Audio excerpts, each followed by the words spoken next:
एक बार एक विमान में एक बहुत ही खूबसूरत महिला ने प्रवेश किया। विमान में चढ़कर जब महिला अपनी सीट के पास गई तो उसे अपने बाजू वाली सीट पर एक अपंग व्यक्ति नजर आया जिसके दोनों हाथ कटे हुए थे।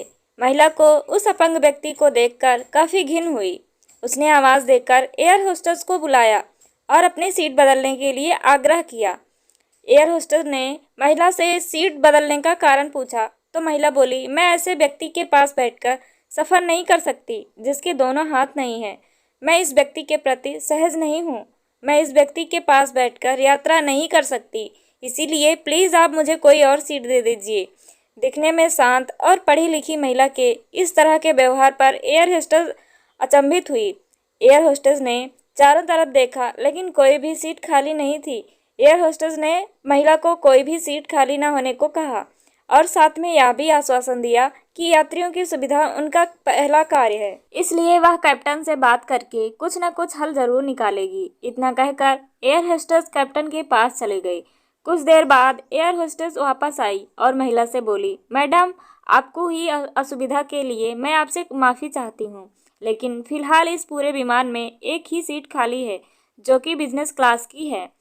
जैसे कि मैंने आपको बताया कि हमारी कंपनी का प्रथम उद्देश्य यात्रियों की सुविधा का ख्याल रखना है, इसीलिए हम हमारी कंपनी के इतिहास में पहली बार किसी इकोनॉमी क्लास के यात्री को बिजनेस क्लास में बिठाने जा रहे हैं। एयर होस्टेस की बात सुनकर महिला बहुत खुश हुई और धन्यवाद कहते हुए अपनी सीट से उठने लगी। तभी एयर होस्टेस ने उस अपंग व्यक्ति की ओर अपने दोनों हाथ बढ़ाते हुए कहा, सर, आपको हो रही असुविधा के लिए मैं आपसे माफ़ी चाहती हूँ, लेकिन हम आपको इकोनॉमी क्लास से बिजनेस क्लास की सीट दे रहे हैं क्योंकि हम नहीं चाहते कि किसी अशिष्ट युवती के साथ यात्रा करें। एयर होस्टेस की यह बात सुनकर सभी यात्री एयर होस्टेस के इस निर्णय के लिए तालियां बजाने लगे और वह सुंदर महिला अपने इस तरह के बर्ताव पर अब नजरें नहीं उठा पा रही थी। तभी वह व्यक्ति अपनी सीट से उठा और बोला, मैं एक भूतपूर्व सैनिक हूँ। कश्मीर में हुए एक मिशन के दौरान मैंने अपने दोनों हाथ खो दिए, लेकिन मुझे हमेशा खुद पर, देश के लिए इस बलिदान पर गर्व होता था।